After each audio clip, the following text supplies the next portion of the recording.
American President Donald Trump has been blowing hot, cold, and now warm towards India. This was evident in his recent social media posts where he has said that India and US share special relations. Amid current tensions between Washington and New Delhi over the purchase of Russian oil, this makes one think, where are the two headed? This and more in the latest episode of Energonomics.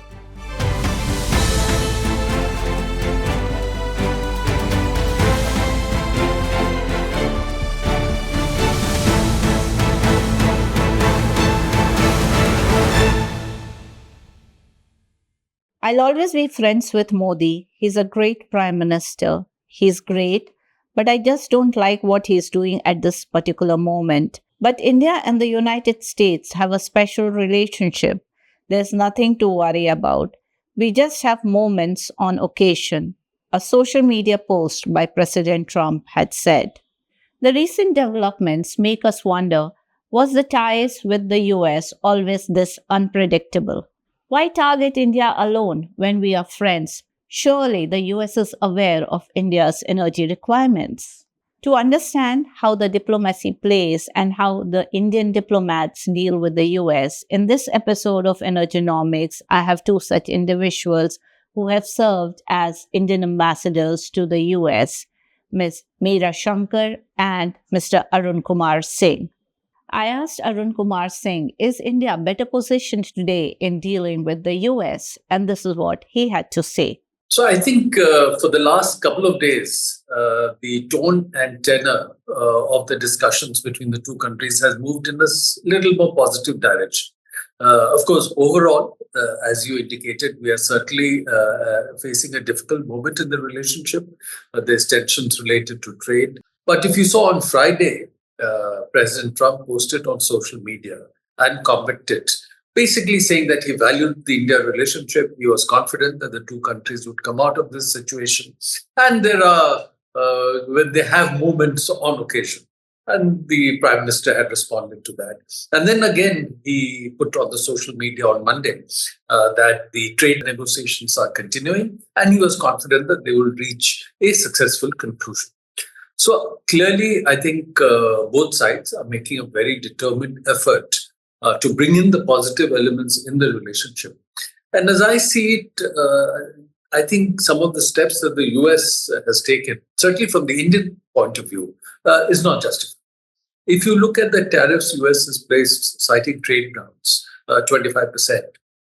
Now, India was the first country with which the current Trump administration started detailed negotiations on trade. The Indian Prime Minister had visited the US in the middle of February. And in the joint statement that was issued, it was a very, very ambitious joint statement where they defined the relationship as US-India Compact for the 21st century. And Compact was elaborated as catalyzing opportunity for military partnership, accelerated commerce, and technology. There, they also committed to start negotiations on a multi-sectoral bilateral free trade agreement, and that by the year 2030, they would take overall trade to a level of $500 billion from the current level of $200 billion. So that was the kind of projection. And both countries entered into serious negotiations. From what has come out in the public domain, they had 5 rounds of in-person meetings, some of them extending for up to a week. There were more than 40 rounds of virtual discussions, and a fair, balanced trade agreement with benefits for both sides, from again with the reports that have come out, was broadly worked out by the beginning of July. But in between, two issues intervened, which made it complicated. The first was that in May, we had the conflict with Pakistan for about 4 days. And President Trump has been very keen to get the Nobel Peace Prize. And he felt that this was going to be an opportunity for him to claim that he has brought about the ceasefire between India and Pakistan, and therefore, additional claim for his getting the Nobel Peace Prize. So he made that claim and he's repeated it some 50 times. And India's position has been very clear since 1972 that there is no scope for any third-party role on India-Pakistan issues. And that's not something that India can walk back from. So given that, starting around 10th of May or so, there was an element of irritation, friction coming in the relationship, driven by President Trump's personal ambitions and his domestic politics. The second thing that happened was that around the time that the India-US trade agreement was broadly worked out at the level of the negotiators, the other partners of the United States were caving in to US demands. And US was claiming that it was making unilateral gains in those trade negotiations without giving in anything from their side. Now, if you look at, for example, Indonesia and Vietnam, the US claimed that they had completely opened up their markets. There would be zero tariffs for US products, and US still imposed 20% tariffs on them. Whereas, as far as the EU was concerned, US claimed that they were opening up their markets, they were cutting down on tariffs, and they had committed to invest $600 billion in the US and $750 billion worth of energy purchases from the US, and still US imposed 15% tariffs on them. And similarly with Japan, Japan committed to invest $550 billion in the US. And US claimed that Japan would make available this money. President Trump would decide where it would be invested. And a large part, after a while, almost 90% of the profit generated would go to the US Treasury and not to Japan. And then still he imposed 15% tariffs on Japan. So various reasons, either because of export dependence on US or because of their dependence on US for security reasons, many of the other partners unilaterally caved in to US demands. Now, compared to that, the agreement that was worked out for India, certainly very forward-leaning agreement from the kind of positions that India had taken earlier, was seen as broadly balanced with benefit for both sides. So President Trump could not claim that there were unilateral gains for him. So he didn't accept it, and he went ahead and imposed 25% tariffs. And then the other dimension that happened is that President Trump has been claiming that he will end the Russia-Ukraine war in 24 hours. Or that President Putin will do a deal, because President Trump has been asking for it. He met President Putin in Alaska also. But there is no imminent prospect of a resolution to the Russia-Ukraine conflict. So President Trump is coming under criticism in the United States for not taking any action against Russia as the Russia-Ukraine conflict is getting prolonged. And for various reasons, he has not taken any action against Russia since becoming president, either because he wants to continue discussion with Russia or whatever be the reason. China buys more energy from Russia than India does. And yet President Trump felt that he was in no position to put additional tariffs on China because China has shown countervailing power. China has restricted exports of magnets, rare earths, critical minerals. And President Trump felt that that would have a negative impact on US production. And also when he had raised tariffs very high at one point of time, the US bond market had got destabilized. So he was not confident about raising tariffs on China. So given some of the difficulty that there were already in the US-India trade negotiation and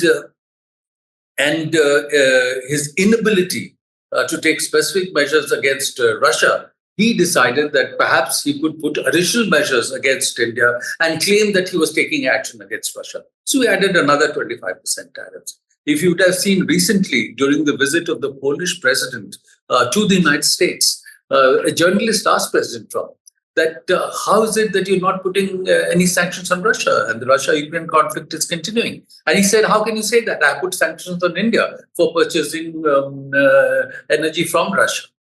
And another dimension that has come in is many have argued in the US that President Trump has no authority to impose tariffs, and that authority belongs to the US Congress.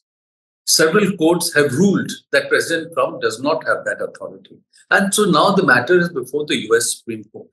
And if you see the filing that the US administration has done before the Supreme Court, they have claimed specifically that the administration has imposed tariffs on India to put pressure on Russia to try and get resolution of the Russia-Ukraine conflict, arguing that tariffs are being used not just for trade, but for foreign policy purposes.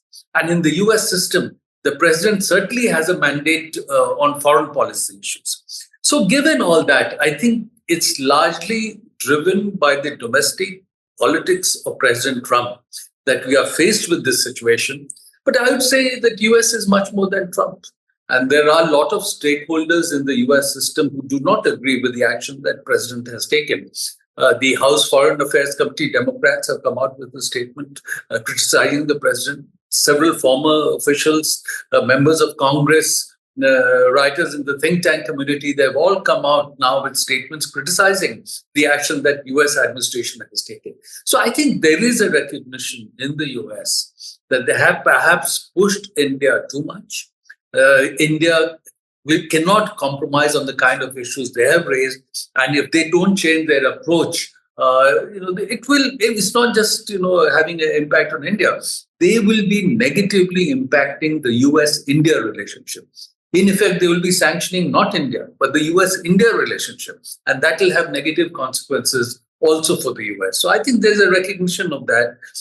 So that's why the tone has changed now. But let's see how the negotiations proceed in the coming weeks and months. But is Indian diplomacy matured enough today in dealing with the US or pressure? We have an example of what happened in Iran. And now what is happening in Russia is a very different story. And this is what Meera Shankar had to say. Look, I think the situations were also different. Firstly, with regard to Iran, the US talked to us in bilateral dialogue. It did not, publicly threaten us or impose sanctions.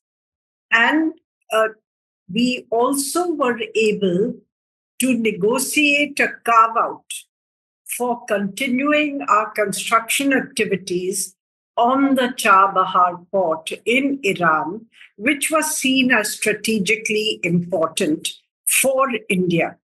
So this was one that the way in which the US approached this was very different. I recall also during the Obama years, when the first set of sanctions were there on Iran, but negotiations were going on, we could have a dialogue. You could talk about reducing and explain that there's no way in which you can, suddenly stop importing oil from any particular country, because there are lead times, there are contracts, and so on.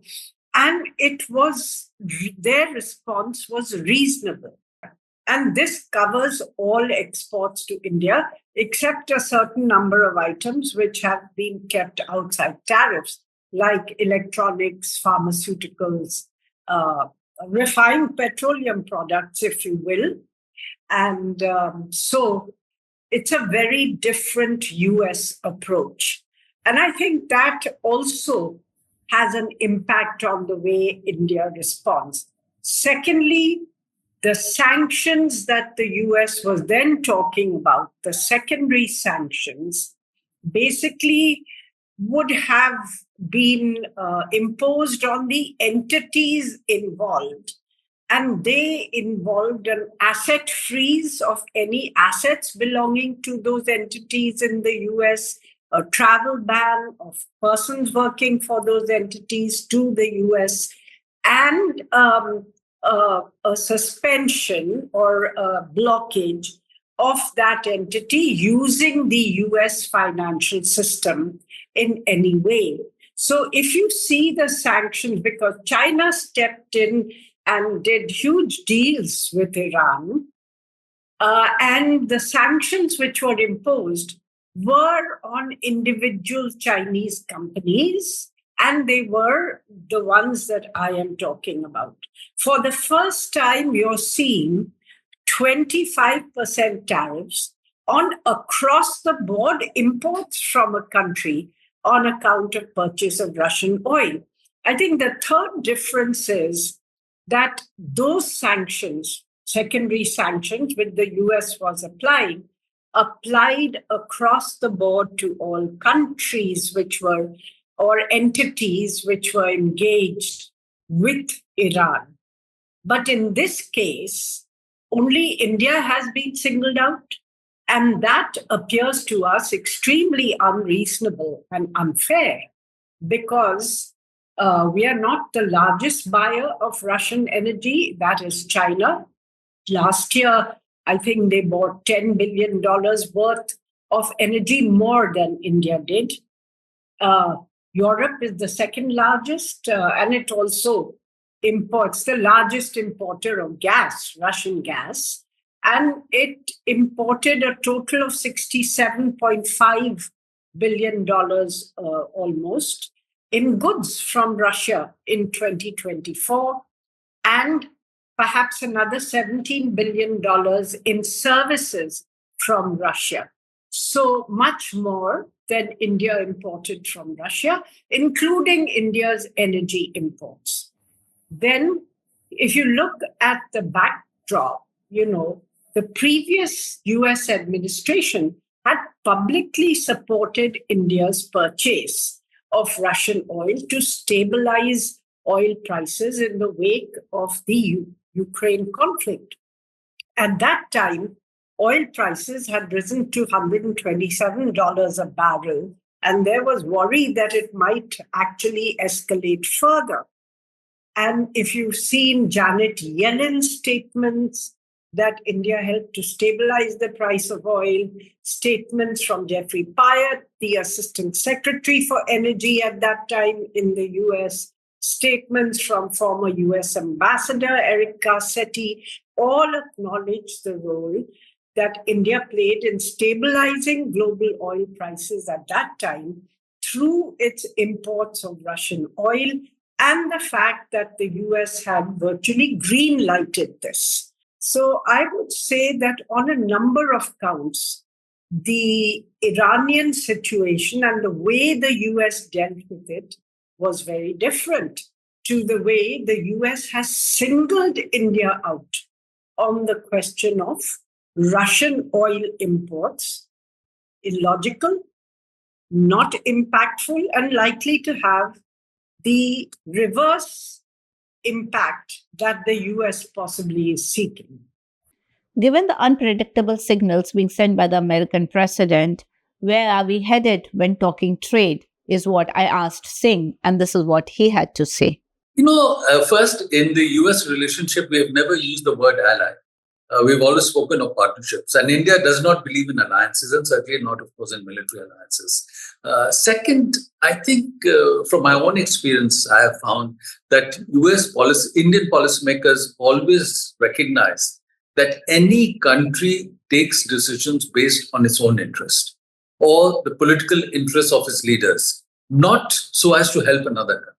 And that the US at any point of time will be taking decisions based on its perception of its own interests, not to help India. And therefore that can change. For example, if we were to tell the US that you should not have any relationship with Pakistan because Pakistan supports terrorism, will the US listen to India? They will not. They will have a relationship with Pakistan based on their own perception of what it means for them. There have been difficulties in the US-Pakistan relationship when they have felt that Pakistan is acting in a manner that is adversarial to the US. When that is not so, they will have a relationship with Pakistan. So given that, I think basic assessment has to be that any given moment, how is the domestic politics playing out in the US? What is their overall global priority? And in the framework of that, what is the convergence between Indian and US interests? And you have to work on that basis, rather than expecting that US will take decisions to be helpful to India. And similarly, the US should not expect that just because they want something, India will naturally go along with them.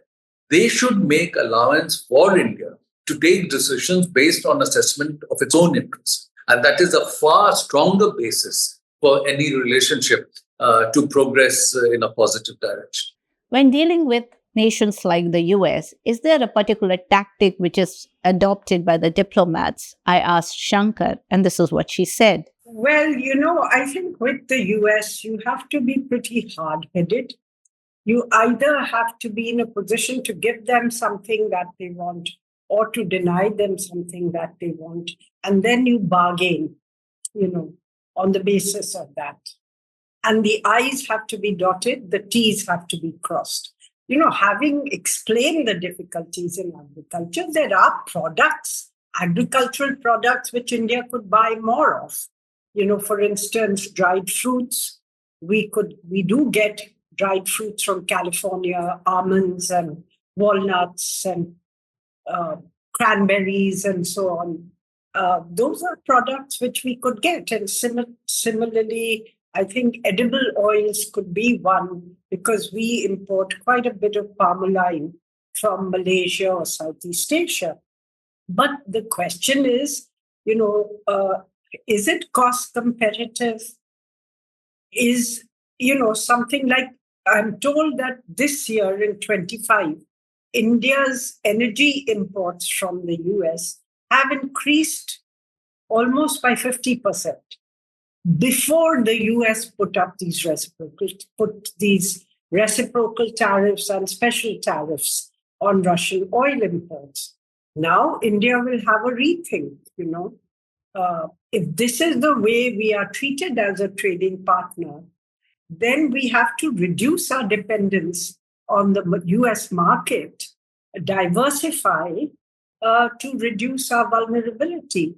So even as we are prepared to be pragmatic and to engage with the US to see where we can buy more, what we can do to work out a mutually beneficial trade deal, that trade deal is going nowhere if these special tariffs on Russian oil imports continue. And at the same time, the US is pressurizing the EU to impose 100% tariffs on China and India. Of course, the US has not put any tariffs on China itself. So it's singling out India, and it's in bad faith. It's bad faith to simultaneously begin negotiations and pressurize the EU to impose additional 100% tariffs on India.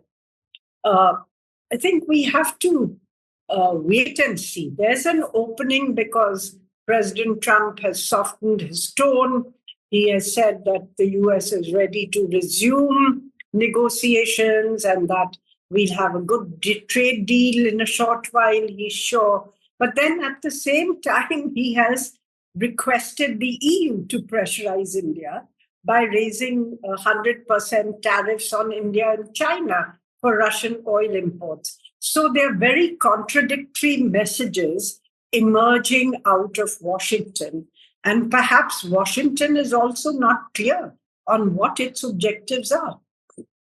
Does it want to use this as a pressure point on Russia without it expanding the sanctions on Russia itself? It won't have an impact because, as I said, there are no sanctions on China, which is the largest purchaser. There are no sanctions on the US, on the EU, which is the second largest purchaser because it's the largest buyer of Russian gas. And it won't have an impact because the US itself buys refined petroleum products from India and has kept them out of tariffs. So very contradictory policy impulses emanating from Washington. The only thing, as I said, the only silver lining is that both sides have agreed to resume trade negotiations. Will increasing energy imports from the US mean better trade ties? I asked Shankar, and this is what she had to say. Well, India was the first to offer to negotiate with the US on a trade deal. And it seems by reports in the Washington Post and elsewhere that India had made fairly substantial offers in the negotiations and that the US trade representative had put up a draft trade agreement to the president for approval. But the president turned it down and sent it back. Now, it seems that President Trump has been pushing for opening of Indian agriculture, dairy products, soy beans and soybean feed and other agri products, saying that India is tariff king because We maintain a weighted average of 34% or so, or 35% on agricultural imports, whereas the US has an effective tariff of about 4 to 5% on agricultural imports. Now, again, if you look at Europe, they maintain even higher tariffs on dairy, and they also have restrictions on the import of genetically modified organisms or products from the United States. Similarly, Japan has even higher, and some of their tariffs go up to 200% on these various items of agriculture or dairy. And for India, we are not into large-scale commercial farming. We have subsistence farming, where most of our farmers have farms of less than 2 acres, 1.5 acres, I was told. It's their survival mechanism. If we were to open across the board to large multinational corporations or mega corporations from the US, who also get US subsidies, actually, government subsidies, our farmers won't be able to compete. So there's no way that any Indian government will be in a position to do this across the board. One thing is clear, that India cannot be taken lightly anymore, and no amount of arm twisting will work. It is not only India, but the US also needs India. As the talks take place, may the best team win. This is all we have in this episode of Energonomics. My detailed conversation with my guests are given in the link below. Till then.